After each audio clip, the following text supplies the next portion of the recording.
Max barne, hilean 55 euro ordainduta. Kontratatu 17 berrogeian dendetan eta euskaltel.eusen. Euskaltel, zer nahi duzu bihar?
Bizkaiko Foru Aldundia, Bizkaia denontzat.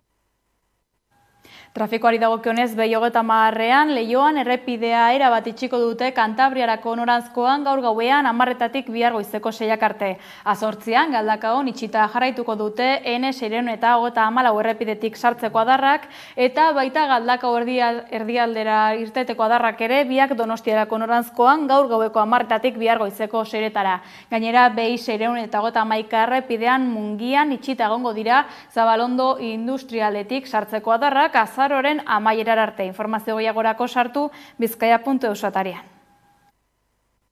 Bizkaiko Foru Aldundia, Bizkaia denontzat.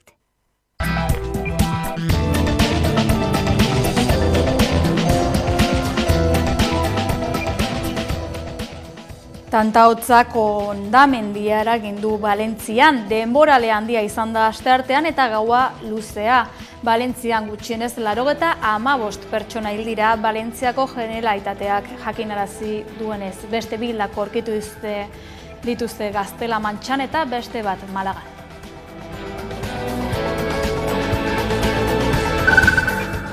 Jarri diote epaiketa data Josu Urrutiko etxeari. 2025ko urriaren 8an, 9an eta 10an epaituko dute Paisko Dei auzitegian 2002tik 2005era etako kide izan zelakoan helburu terroristak dituen gaizkile elkarte bateko kide izatea leporatuta.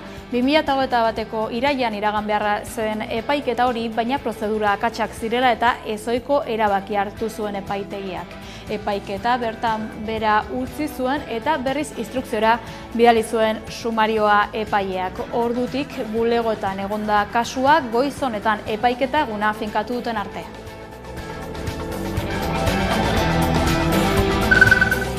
Polizia biolentziaren 83 biktima berriren aitortza proposatu du astearte honetan Legebiltzarrak kasu hauek aztertzeko sortutako batzordearen bitartez. Biktimen errekonozimendua eta erreparazioa aztertzeko batzordea martxan jarri zenetik landutako 4. txostenean jaso dira kasuok. Dena dela, txosten hau azkena izateko arriskuaz ohartarazi dute batzordetik, izan ere lanak gelditu egin behar izan dituzte mediku forentxe faltagatik.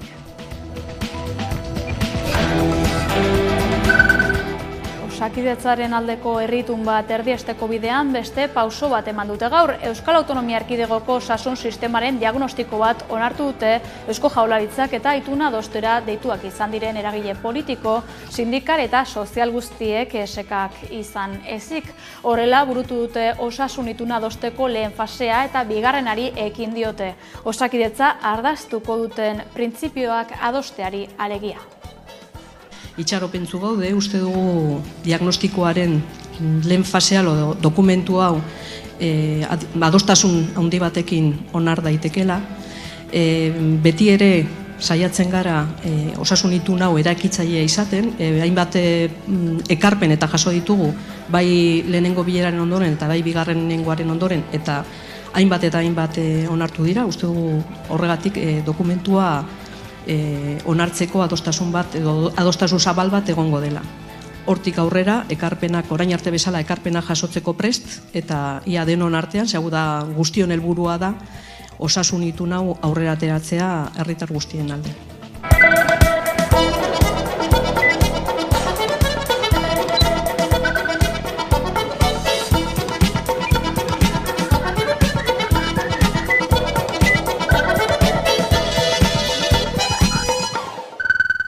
Gabon guztioi, borraskak gogor jo ditu Valentziako erkidegoa eta Gaztela-Mantxa. Gutxienez, 95 hildako eta dozenaka desagertu Espainia ekialdean izandako uholdeetan. AMTek alerta gorria ezarri zuen, baina hundaka pertsona ustekabean harrapatu dituzte euritek eta uhaldiek. Urak ibilgailuak eraman ditu eta errepideak suntsitu ditu.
Euskal Herrira bueltan, estatuaren biktimen aitortzarako eta reparaziorako beste urrats bat egin dute gaur Eusko Legebiltzarrean. Hala aitortu diote legebiltzarkideek txostena jorratu duten adituei. Eskerrak eman dizkiote lantaldeari egindako lan zorrotz eta zehatzarengatik. 1978 eta 1989 bitartean izandako motivazio politikoko indarkeria egoeran giza eskubideen urrak eta jasan dituzten biktimei errekonozimendua eta erreparazioa emateko 12.2016 legeak sortutako balorazio batzordearen urteko txostena aurkeztu dute Eusko Legebiltzarreko Justizia Sailaren batzordean. Juana Balmaseda abokatuak eta Jon Miren Alanda Euskal Herriko Unibertsitateko giza eskubideen eta botere publikoen UNESCO katedraren zuzendariak.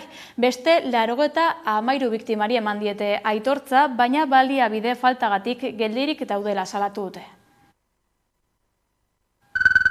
Atzo itxi zuten Nafarroako gobernuak eta EH Bilduk 2025ko aurrekontuetarako akordioa.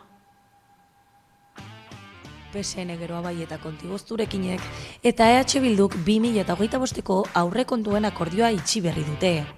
Akordioa hainbat astetako elkarrizketen ondoren iritsi da, hurrengo ekitaldirako Nafarroako aurrekontu orokorrek oinarrizko zerbitzu publikoak indartzeko aurrekontuei estaldura emateko diru zuzkidura berma dezaten. Hala jasotzen du testuak azken urteotan hasitako lan ildoari jarraipena emateko. Izan ere, azken urteotan hainbat aurrekontu akordio lortu dira. Lortutako adostasuna 28 orrialdeko dokumentu zabal batean islatzen da, eta exekutiboaren ia ekintza arlo guztietan partekatutako lehentasunak jasotzen ditu, bai eta etorkizunerako zenbait erronkare. Nafarroako gobernuaren politiketan egonkortasuna sendotzeko. Sinatzaileak bat datoz, herritarren gehiengo sozialaren beharrei erantzuteko gai izango den Nafarroa oparoago, berritzaileago, pluralago eta solidarioago baten bila. Aurreko urtetan bezala, Nafarroako gobernuak eta EH Bilduk akordioaren jarraipen batzorde bat eratzea erabaki dute. Hartutako konpromisoak abian jartzeko prozesua jarraitu alizateko. Baita konpromiso horien betetze maila aztertu alizateko ere. El acuerdo alcanzado y que hoy se presenta no ha sido sencillo, puesto que las dos partes hemos tenido que dialogar para encontrar los puntos en los que compartimos prioridades y salvar de esa manera las evidentes distancias que en muchos de los aspectos nos separan. Naiz eta alderdi ezberdinek adierazi duten ituna lortzea beste urtetan baino gehiago kostatu zaiela, 10. urtea da eskuinak aurrekontuetan eraginez duela eta pozik agertu dira. 2025ko aurrekontuei dagokionez ere Euskal Autonomia Erkidegoan datorren azaroren 7 ekingo die Jaurlaritzak datorren urteko plan ekonomikoaren inguruko bilerei. Horren harira, Ogasun eta Ekonomia Sailburuak oposizioari ikuspegi zabala izan dezan, eskatu zion atzo proiektua aurkezteko baliatu zuen agerraldia. Eusko Alderdi Jeltzalea erabat murgilduta dago bere barne prozesuan. Azaro amaierarako espero da lurraldeetako buru batzarrak berritzea, eta azken ordutan baieztatu du Gorka Urtaranek Araba buru batzarreko presidenterako bigarren itzulira aurkeztuko dela. Hala, Jone Berriozabala hautagai ofizialistarekin lehiatuko da. Gorka Urtaran Gasteizko alkate ohiak onartu egin du Eusko Alderdi Jeltzalearen Araba buru batzarreko presidente izateko barne prozesuaren bigarren itzulira pasatzea. Hori horrela, Jone Berriozabal hautagai ofizialistari egingo dio aurre. Hala ere Berriozabalek babes zabalagoa lortu du joan den asteko lehen bozketetan, 36 batzokietan irabazi du eta alkate ohia 12 gaiendu da. Bien bitartean Gipuzkoan Eneko Goia Donostiako alkateak ere babes nahikoa lortu du Maria Eugenia Arrizabalagaren aurka bigarren itzulian lehiatzeko, hain zuzen ere Arrizabalaga da Joseba Egibarren hautagai kontinuista. Bizkaian aldiz, David Salinas Armendariz abokatua eta Euskal Selekzioen ofizialtasunaren defendatzaileak Inigo Ansola Markinarrari egingo dio aurre bigarren itzulian, itsaso atutxa ordezkatzeko. Azaroaren amaierarako osatuta egongo da Eusko Alderdi Jeltzalearen tokiko zuzendaritzen aldaketa prozesua, eta ondoren, beste fase bat abiatuko da Euskadi buru batzarra berritzeko Andoni Ortuzarren etorkizunaren zalantzarekin. Julen Arzuaga EH Bilduko kideak Gasteizko Legebiltzarreko parlamentarizateari utziko dio. Ixasare sozialean argitaraturiko ohar batean Arzuagak agurre egin dio 12 urte iraunduen zikloari. Hala, erabakia hautaketa prozesu publiko baten aurreratu duela jakinarazi du Durangaldeko Urkiola agentzian landa garapenerako kudeatzaile postua lortu baitu. Arzuagak eskerrak emana izan dizkiere politikarloan aritu den bitartean lana partekatu duen eragile eta pertsona guztiei baita lagun familia eta Euskal Herriaren askatasunarekin amesten duen orori. Atzo onartu zuen Espainiako Kongresuak mozalegea bertan bera utzi eta berau ordezkatuko duen araudia tramitatzen hastea. Aldaketa EH Bildu eta Espainiako gobernuak gauzaturiko akordioak ahalbidetu du martxan jartzea.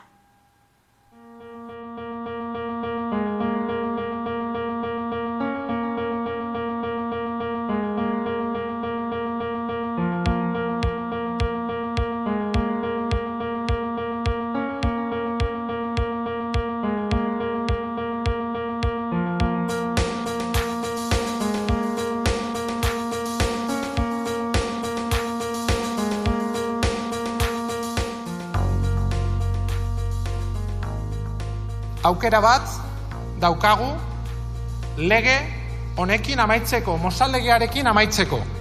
Lege hori erabili zen jendearen aurka, jendea isilarazteko eta bildurtzeko. Lortuko genuen lege hau hemen aurkeztea urtea amaitu baino lehen, eta zergatik, urte betetxe hori 10. urteurrena ez betetzeko uste dut, opari ederra izango litzatekela Gabonetarako.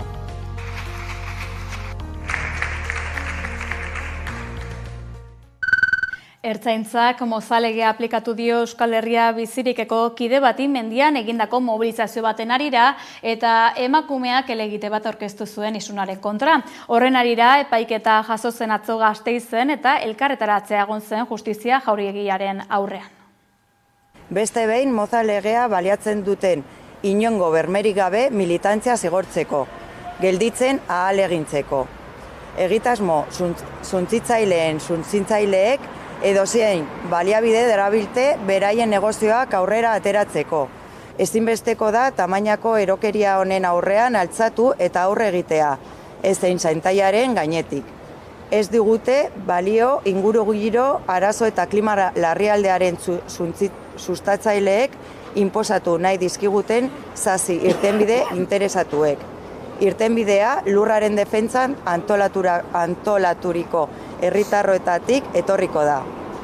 Gure babes osoa adierazten diogu epaitegian dagoen kideari. Moza legeari ez. Ipar Euskal Herrian polizia armatzeko erabakia hartu dute bai Hendaian eta baita Donibane Loizunen ere.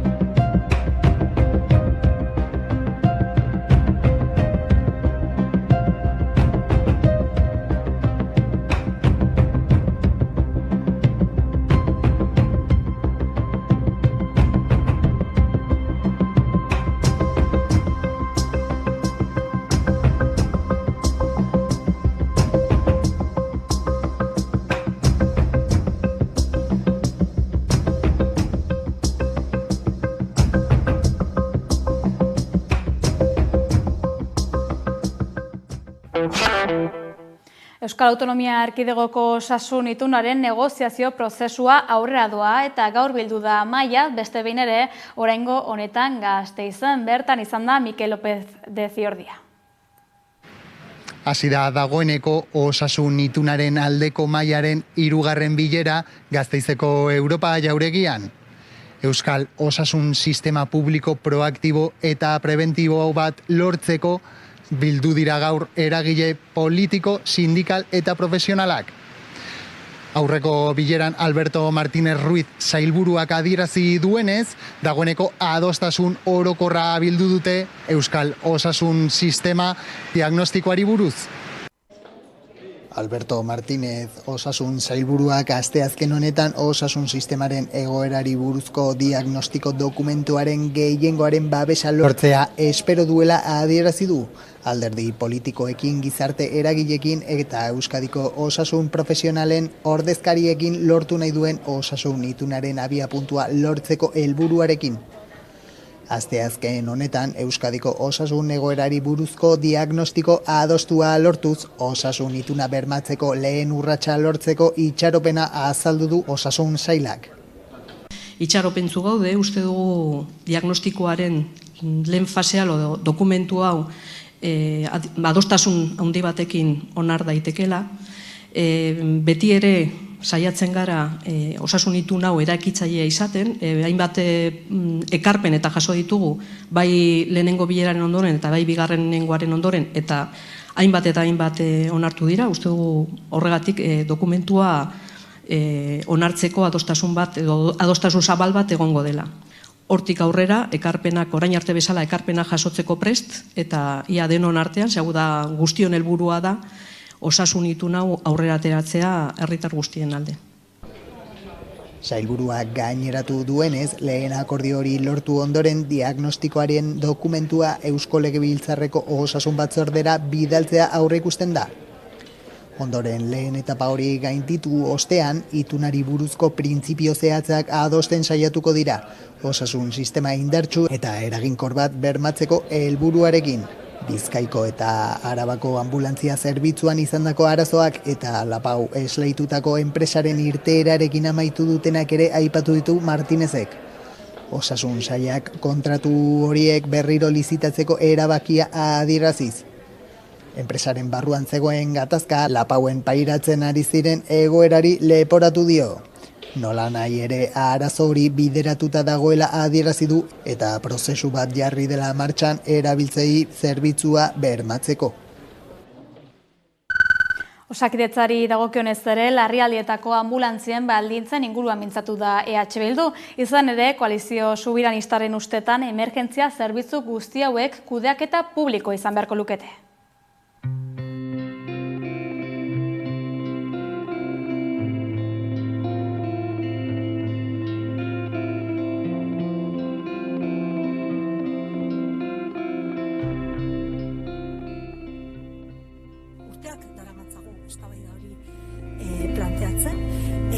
ostegun honetan osoko bilkurara ere proposamen bat dakarkigu. Zehazki planteatzen duguna da emergentziak erakunde sanitario integratuko anbulantzia guztiak publifikatzea, publifikazio hori prozesu baten egitea, egutegi eta proiektu baten baita. Zer kontziente gara hori egun batetik bestera, ezin dela egin eta gauzak ondo egin behar direla. Nafarroan, datorren urtetik aurrera, anbulantzia guztiak publifikatuko dira, ez bakarrik emergentzietakoak, publifikatuko dituzte ere ez asistentziala konsideratzen diren eta programatuak diren ambulantziak. Beraz, Nafarroan ona bada, Nafarroan egingarria baldin bada, Gipuzkoa, Bizkaian eta Araban ere ona da eta egingarria.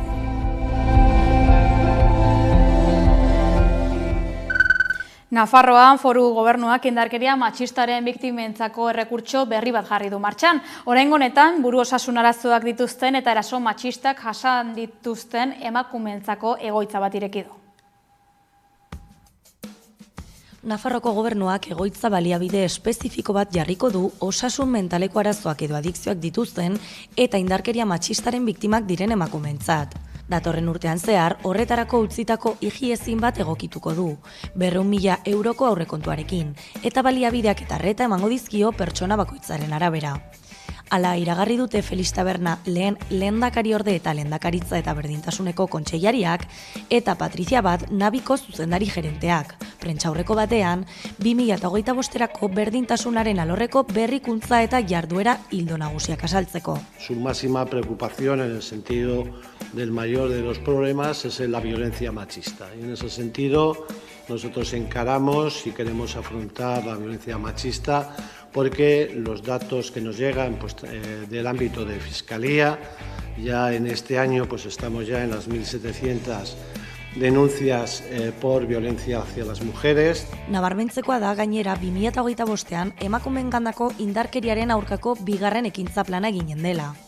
Bertan, indarkeriaren arloko neurri zehatzak jasoko dira, foru eta toki eremurako. Era berean, Nabik Nafarroan emakumeen mutilazioa prebenitzeko eta horren aurrean jarduteko protokoloa eguneratzeko asmoa du. Datorren urtean gainera, indarkeria matxistaren ondorioz eraildako emakumeen seme-alabentzako diru laguntzen araubidea ezarriko duen foru dekretuaren garapena amaitzea aurreikusten da. Aurrera egingo da ere leihatila bakarra sortzen eta emakumeen aurkako indarkeriaren biktima izatearen akreditazio guztietarako prozedura homogenizatzen. Azkenik, Nabik lanean jarraituko du sentsibilizazio kanpainen bitartez, pentsamendu kritikoaren eta herritarren mobilizazioaren bidez eraldaketa soziala sustatzeko. Tolosako futbol klubeko kirol elkarteko entrenatzaile bat apartatu du klubeko zuzendaritzak hainbat sexu jazarpen kasurekin zerikusia izan dezakeelakoan. Hala baieztatu dute Tolosako udalak eta kirol elkarteak berak gaur kaleratu dituzten ohar banatan. Udalak jakinarazi duenez kirol jardueretatik kanpo eremuetan gertatu dira jazarpenak oro har klubeko naiz klubaz kanpoko emakumeekin. Udalbatzak aho batez gaitzetsi ditu erasoak. Josu Urrutikoetxea 2025ko urrian epaituko dute Parisen. Parisko dei auzitegian epaituko dute 2002tik 2005era etako kide izan zelakoan. Frantziako estatuan dituen prozedura judizialak betetzean bidea libre izango dute Espainiara bidaltzeko.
Arabako, Bizkaiko eta Gipuzkoako administrazioia guztiek onetsi dute 12 urtetik berako aurrek garraio publikoa doan izatea.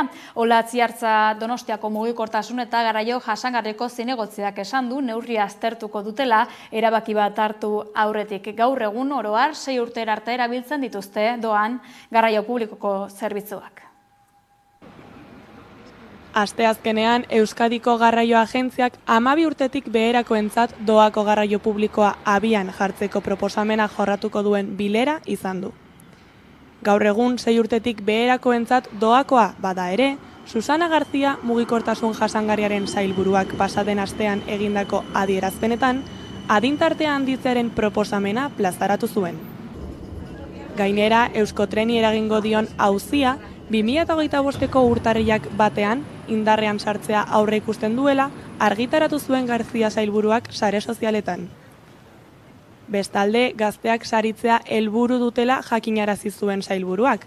Gazteak baitira izan ere, garraio publikoak gehien erabiltzen dutenak, eta fideltasun horrek deskontu txartel zein abonuen bitartez 120ko beherapenak dakartzala maiganeratu du. Garraio jasangarriarekin jarraiki Gasteizko udalak 50 bizikleta elektriko alokairuan jartzeko asmoa duela jakinarazi du. 2025ko udan iritsiko da Gasteizera bizikleta elektrikoak alokatzeko zerbitzua.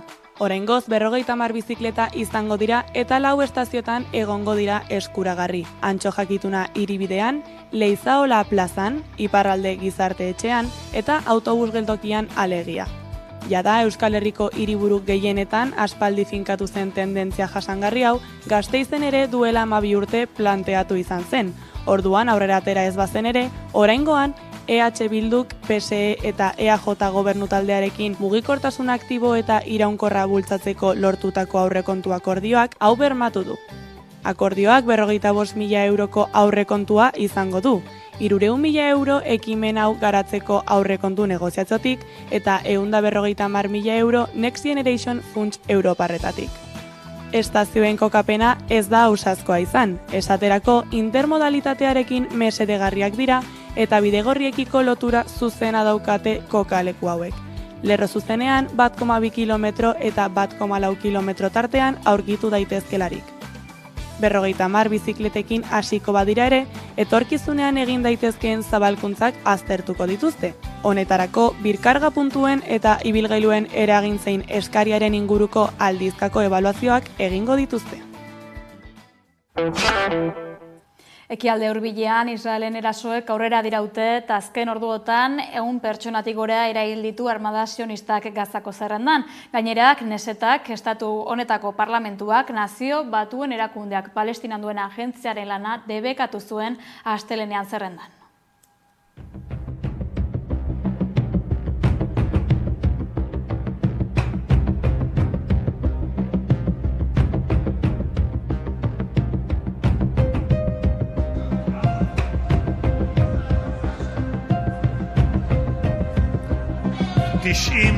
בעד, 10 נגד. אני קובע כי ההצעה השלישית ותיכנס לספר החוקים. כעת נעבור לנושא הבא שעל סדר... מה? לברך את השכל. אתה רוצה לברך? חברת הכנסת השכל כבר הגיעה, אז היא תברך קודם ואחריה. בבקשה.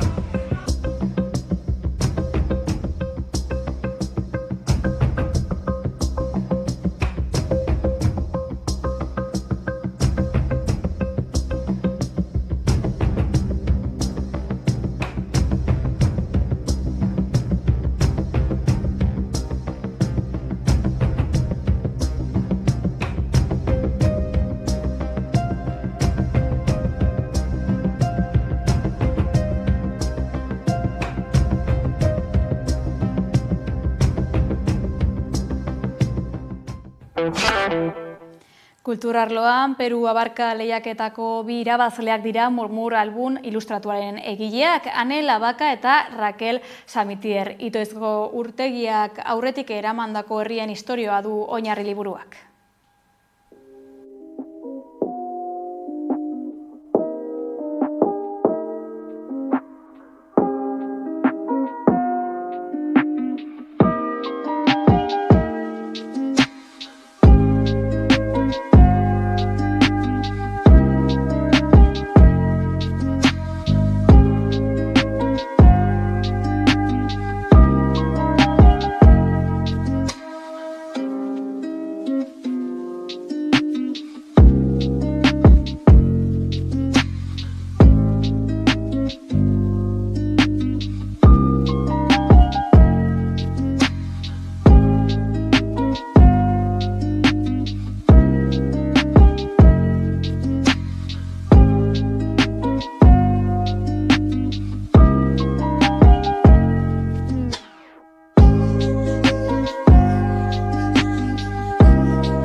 Donostian, pasaden urriaren 25-etik martxan da fantasiazko eta beldurrezko zinemaren 35. astea. Datorren azaroaren batera arte, bertako eta nazioarteko hainbat ekoizpen ikuskatzeko aukera izango dute bertaratzen direnek. Gau beltzaren bueltan fantasiazko eta beldurrezko zinemaren 35. astea egiten ari dira Donostian, iragan ostiraletik azaroaren batera. Bi data horien artean fantasiazko zinemak aurten eman dituen film luze eta labur honenen hautaketa bat proiektatuko da, eta hainbat jarduera egingo dira programazioa osatzeko. Hain justu Nacho Vigalondo zuzendari duen Daniela Forever euskal produkzioak eman zion hasiera zinemaldiari, eta Pablo Hernandoren Unabaien euskal produkzioak emango dio amaiera azaroaren batean. Gainera beste euskal produkzio bat estrainatu da, Rich Flu. Galder Gaztelu Urrutiak zuzendua, eta beste film askoren artean ikusi ahal izango dira Bodegon con fantasmas, Denboraldiko sorpresa, Terrifierriru, Exuma eta Oditi.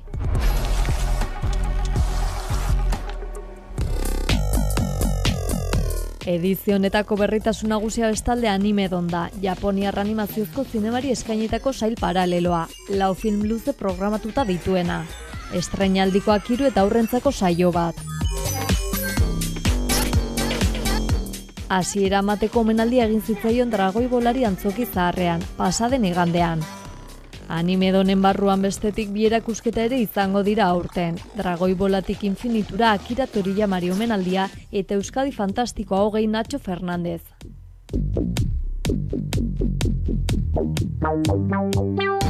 Antzoki zaharra izango da zinemaldiaren egoitza nagusia eta berta proiektatuko da osorik asteko film luzeen sail ofiziala, 23 tituluz osatua. Victoria Eugenia antzokian berriz Animedon saieko filmak emango dira, eta Rex serie aurre estrainatuko da bertan. Euskal Film laburre maratoia ere egingo da. Bada gaur bihar eta etzi besteak beste Oditi, Bodegon con fantasmas eta Unabaiena filmak proiektatuko dituzte.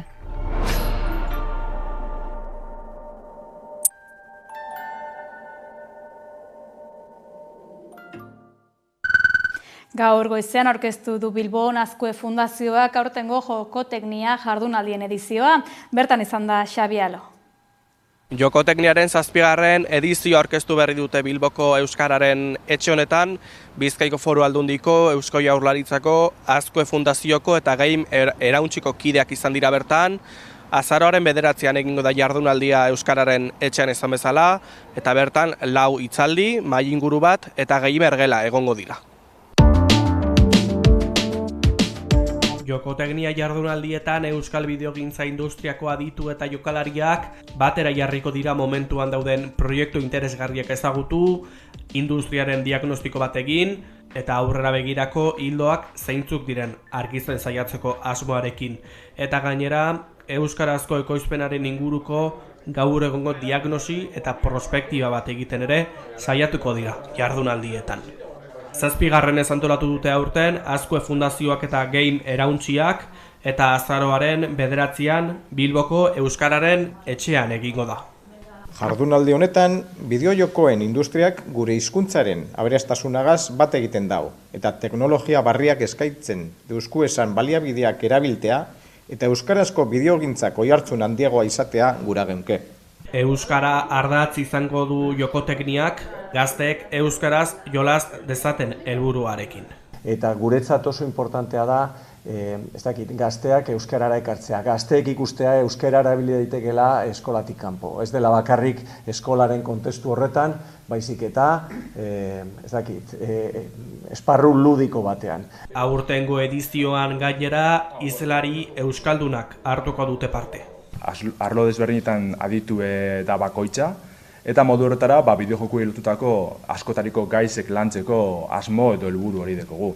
Hitzaldizek amaitzute mahai inguru eduko dugu, esan moduen, Arrobiako, Tartangako eta Digipeneko ikasliekaz, Euskal Herriko industrizen inguruen hausnartzeko bertan ze helburu dekogu zen, zer hobetu leiken, eta etorkizunera begirebe ia zer espero da beneurek, horren inguruen hausnartzen ibiliko gara eurekaz.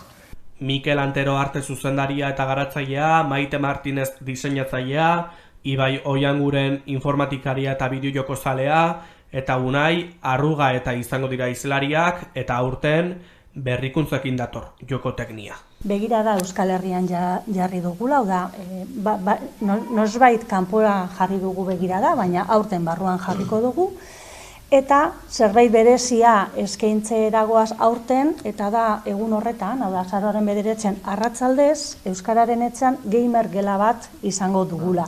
Eta horrek emango digu aukera, euskarazko bideo-jokogintza horretan murgiltzeko. Hitzordua beraz azaroaren 9 Bilboko Euskararen etxean. Tabakalerara goaz orain ezagutu dezagun Extramision begi distiratsuena izan erakusketa.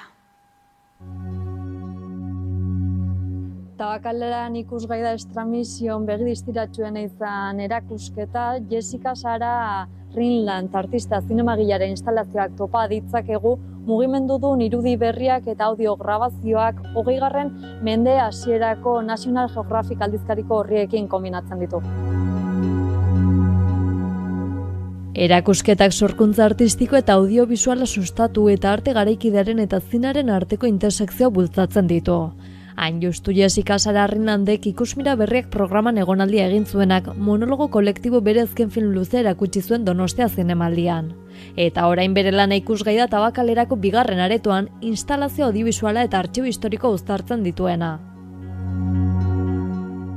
Rinlanden instalazio audiobisualak Tabakalera komisario duenak 2 kanaleko bideoa biltzen du, bakoitza 10 minutuko zuri beltzan proiektatuak pista anitzeko soinuarekin. Lehen pantaila Londresko historia naturalaren museoan grabatu zen, kamera termikoak erabiliz jatorrian izan eta zaintzan erabiltzen ziren teknologiekin alegia. Kamera horiek kontserbatzaileen lana jasotzen dute, hauek animaliale disekatuak zaharberritzen ari dira leku aldatuak izan aurretik. Bideoan kontserbatzaileen eskuek kamera termikoan zer ikusita distira egiten dute animalien gorputz geldi eta hotzekin kontrastean. Horrela gizakiaren eta naturaren arteko harremanari buruzko metafora bisual bat sortzen da. 2. proiektzioa berriz infragorriekin grabatutako irudietan oinarritzen da. Riualdin Argentina Fundazioak emandako irudiak dira. Bertan animalia espeziak beren habitat naturaletan berriz sartzeko prozesua dokumentatzen da, Europan gatibualdian egon ondoren. Kamera infragorriek igaraben begien distira jasotzen dute eta Extramisioaren teoriak deskribatutako fenomeno bisuala gogora ekartzen dute. Teoria horren arabera begiek igorritako argiaren bidez hautematen dute gizakiek mundua. Rinlandek erakusketa honekin esplorazio bisual eta sentsorialerako leku bihurtzen du aretoko espazioa. Bertan argazkilaritza dokumentalak utzitako ondareaz eta honek orain aldian duen eraginaz gogoeta egitera gonbidatzen du ikuslea.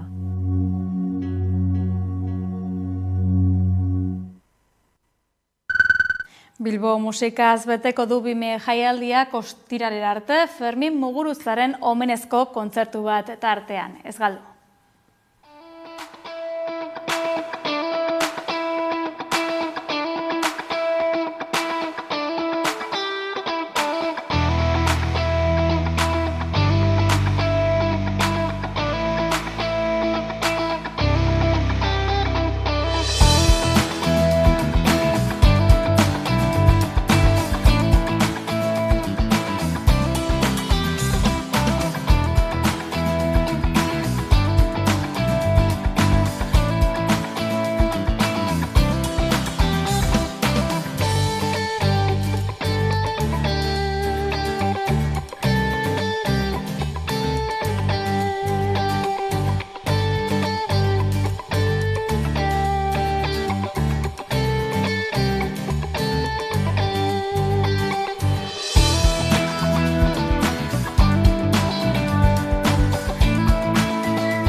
Gaurkoa literatur jaialdi eta beste hainbat kulturekin menen inguruan mintzatuko da gure kolaboratzaile Irati Agirrazkoenaga.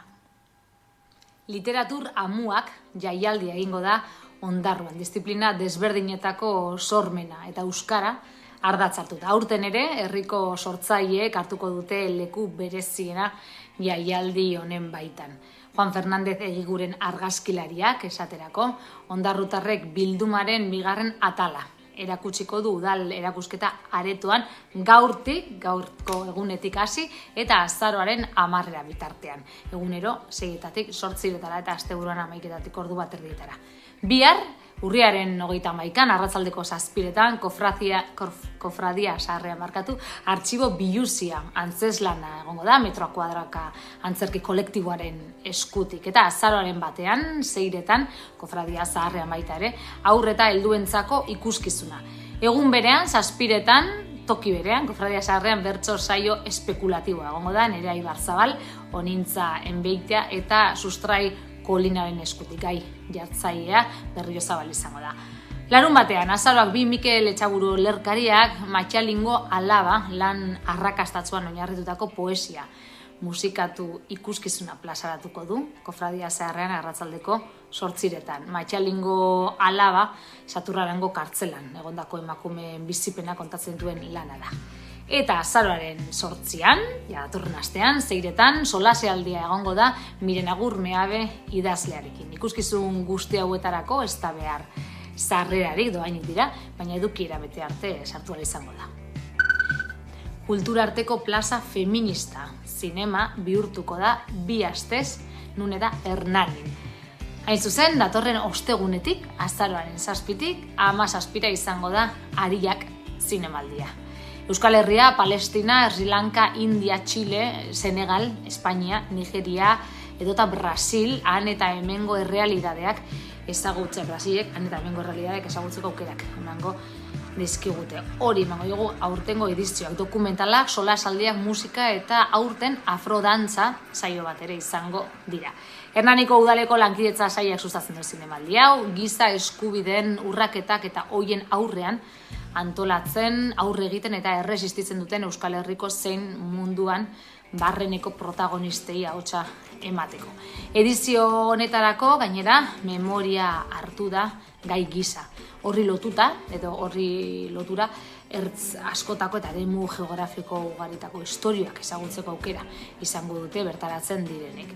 Itsasorekuona lankidetza zinegotziak berak zehaztu duenez, aurten ere dokumental emanaldiak solasaldiekin osatuko dira, erresistentziak hobeto ezagutzeko eta kokatzeko beritzeko. Islarien artean, Berta Gaztelumendi, Olga Rodríguez, Ebaba Ameida, Gonzal Martínez de la Hidalga, Teresa Toda, Quindi Akeju eta Mahmoud Traore izango dira besteak beste. Jatorrizko bertsioan izango dira dokumentalen emanaldiak eta euskaraz edo gaztelaniaz eukingo dituzte azpitituluak. Saio guztiak doainek izango dira. Kultura agendarekin segiz, lehengo errituak gaurko aurren plazetara elkartzen ari da Gau Beltza.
Donostiako udalak kaleko afari solidarioak debekatu zituen duela astebetegia auzoan, gaiaren xehetasunen berri izateko kaleko afari solidarioak elkarteko kide batekin egin genuen elkarrizketa.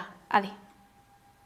Elkartasunari debekurik ez lelopean manifestazioa egin zuten urriaren 27an kaleko afari solidarioak taldeak antolatuta Donostian. Hiriko udalaren erabakia arbuiatu nahi izan zuen horrela, KAS taldeak elkartea aurkeztu eta azken asteetan gertatutako ez hitz egiteko pantailaren beste aldean dugu Ixiar González, KASeko egiako partaidea. Ongi etorri, Ixiar.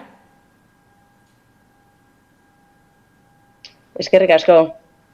Bai, eskerrik asko zuri gaurkoan Hamaika Telebistean izatearren, duela astebete jaren 21 zuen elkartearen kontrako elkarretaratze bat antolatu zuten, eta horrez gain Donostiako udalak jardun komunitarioarekin jarraitza debekatu dizue. Egoera kontuan izanik zer modu zaudete?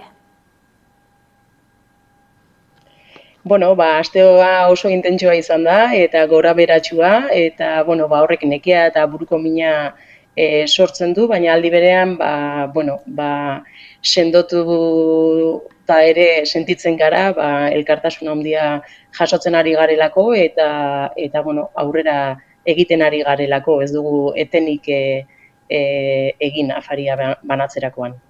27ko manifestazioan ere elkartasun uholdea izan zenuten Donostiako manifestazioan, konta iguzu pixka bat, nolako erantzuna izan du herriak?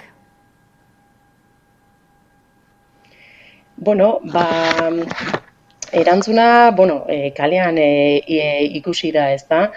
Azkenean, lo que no se cuenta de Donostiak lotura zuzena egin nahi izan du segurtasuna eta kaleko afari solidarioekin, eta hori ez da horrela, eta nik uste jendeak hori ulertzen zuela aurretik ere, eta babes horrek hori adieraztera darama, ez da. Horrelako zerbait jasaten duzuen lehenengo aldia da? Konzentrazioa banaketa gunearen ondoz-ondo, lehenengo konzentrazioa zen. Lo que no se cuenta de Donosti telegramean, uztailak geroztik, jomugan dago, eta, ez dakit, irainak eta mehatxuak eta grabazioak eta bestelako ekintzak, jasaten ari gara, baina konzentrazioa lehen aldia zen astelehenean. Sare sozialetan beraz, jaso izan duzue bestelako iritzirik edo kontrako iritzirik, baina presentzialki lehenengo aldia da zen beraz. Jende askok orain arte zuen elkartea ezagutuko, nola aurkeztuko zenuke kaleko afari solidarioak elkartea? Bada ekimen herritarra edo hiritarra, voluntarioa, eta afari bero bat eskaintzen duena kale egoeran dagoen pertsona orori, izan migratzailea edo izan bertakoa. Eta, jaio zen 2020ko azaroan, Aldezarreko plaza berrin azaldu zirelako pertsona batzuek han lo egitera, eta bizilagunak jetxi ziren eta galdetu zieten ia ze behar zuten eta erantzun zuten afari bero bat. Han bildutak zeudenak 9 bat ziren 2020 hartan. Gaur 250 pertsonatik gora daude Donostiako kaleetan etxerik gabe. Orduan, 4 urte luzeak dira eta 4 urte hauetan bilakaera hori izan da. Migrazio fenomenoak dira markoa, eta horren baitan handitu egin da Donostiako kaleetan bizirauten duen pertsona kopurua. Ezinbesteko behar bat betetzen duzuela esango zenukete beraz? Gustatzen zaigu nabarmentzea dela oinarrizko premia bat da, gosea, baina aldi berean elikadura bada giza eskubide bat. Eta orduan ikuspegi horretatik jarduten dugu. Horixe kontuan izanik, gertaeretara itzuliz, esan bezala urriaren 21 kasen kontrako elkarretaratzea egin zen, Donostiako PPko 3 zinegotzik hartu zuten bertan parte, nola baloratzen duzue parte hartze hau?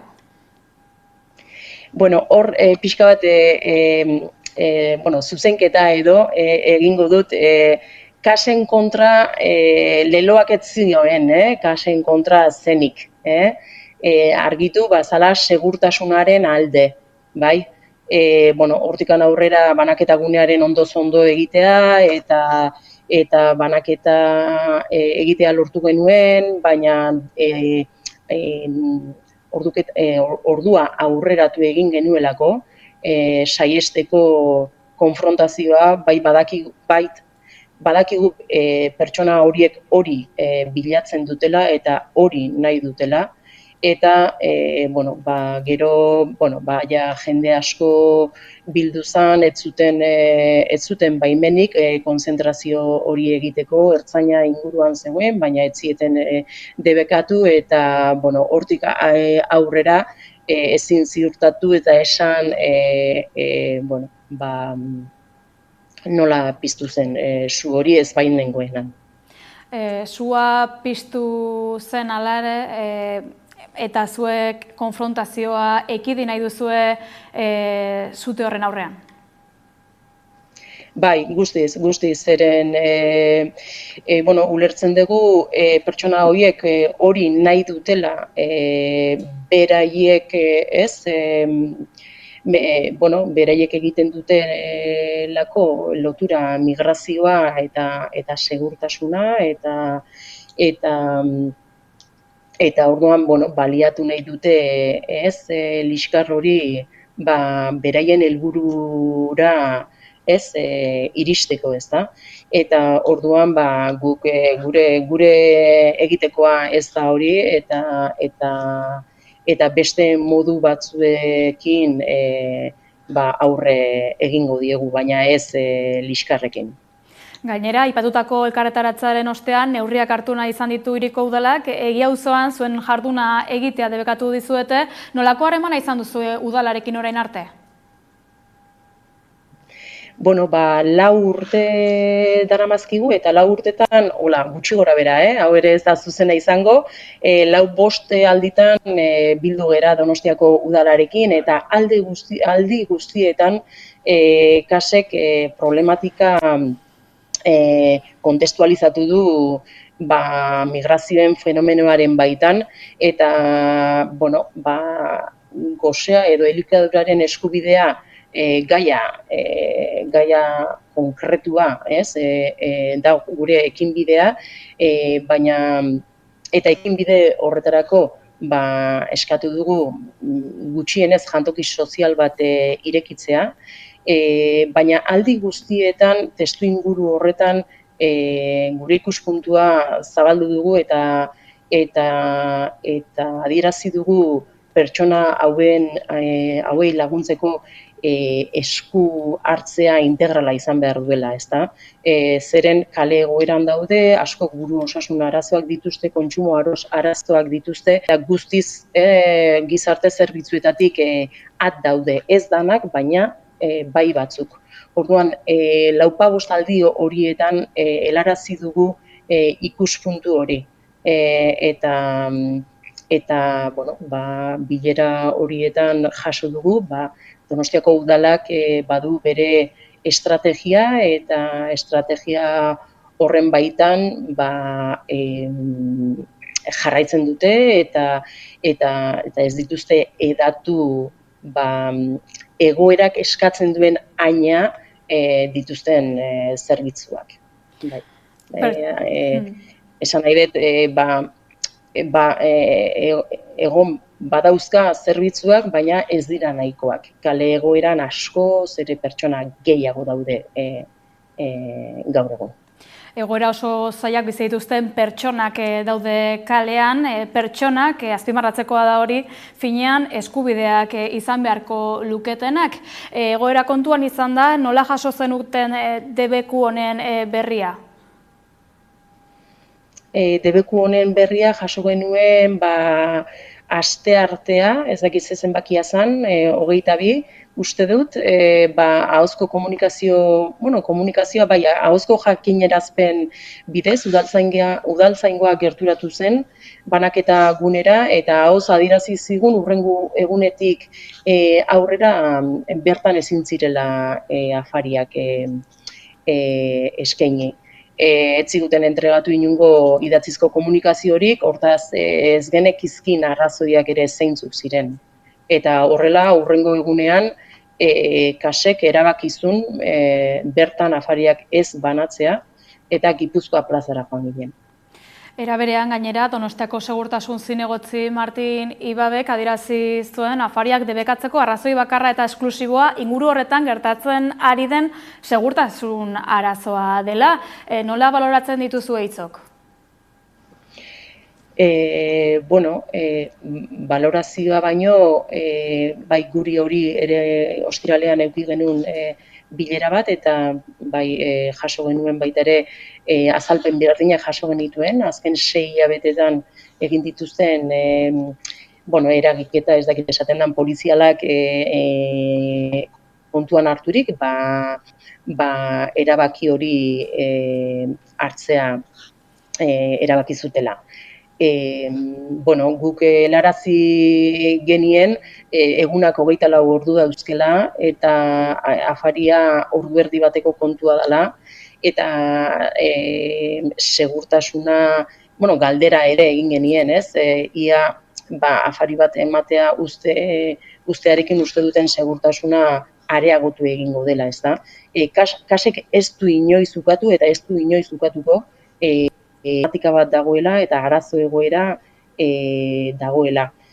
Baina kasek argi utzi du ez dela arazo egoera horren eragilea, ez da izango soluzioa, eta soluzio horren alde eta soluzio hori aldarrikatu du bilera guztiot. Soluzio hori integrala da eta instituzio mailakoa da, dimentsioa bestelakoa delako. Problematika honen tamaina bestelakoa dela esan genezake eta zuen egin beharra edo zuen helburua beste bat dela, finean afaria ematea behar duenarentzat. Debekua kontuan izanik zer egin asmo duzue orain? Beste gune batera joatea erabaki dugu, behinik behin aste honetan Gipuzkoa plazan egongo gara eta datorren astetik aurrera ikusiko dugu ia beste auzo batean edo gertuago beste gune egokiago bat topatzen dugun. Baina ez da erreza, zeren estalia izan behar du gutxienez. Euria egiten duen egunetan biltzen den jendeko burua ez bustitzeko. Eta Donostian ez daude hainbeste leku estaliak publikoak direnik. Orduan ez da simplea topatzea. Negua datorrela gainera kontuan izanik zailtasunak etorriko dira baita ere? Bai. Hotza eta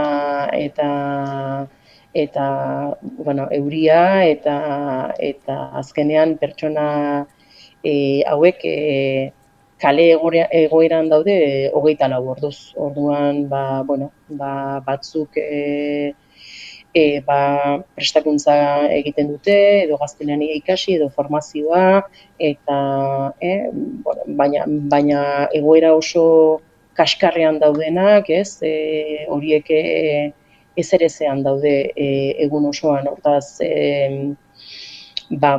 aurre ikusi daiteke arazo egoerak okerrera egin dezakela. Azkenik, elkarrizketa borobiltzeko zer nabarmenduko zenuke? Nabarmenduko nuke, pixkat udaletxean nabarmendu genuena pasaden ostiralean, ez? Eta da, kas ekimena bera dela nor, eta nor horretan biltzen geran kideak kolore haunitzekoak gara, eta kas irekia da, komunitarioa da, kolektiboa da eta inklusiboa da. Eta nabarmendu nahi izan genuen, edo helarazi nahi izan genuen, balioan jartzeko ekimena, eta ez itotzeko edo ez hiltzeko balio handia duela iruditzen zaigulako. Azkenean, pertsona kopuru bat handia eta inguruan laguntzen duten pertsona anonimo eta denda txiki eta eskola handi daude. Eta pixkanaka,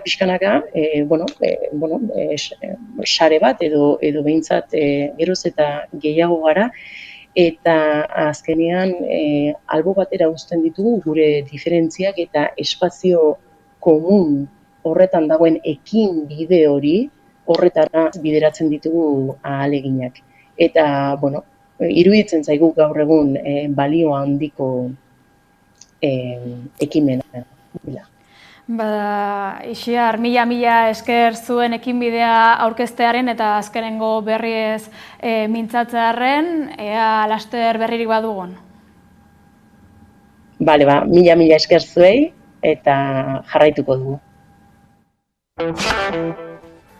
Besterik ez gure aldetik, astelehenean izango gara bueltan, informazio gehiagorako bestalde badakizu sartu 11 atari digitalean edo kuxkuxeatu gure sare sozialak ongi izan.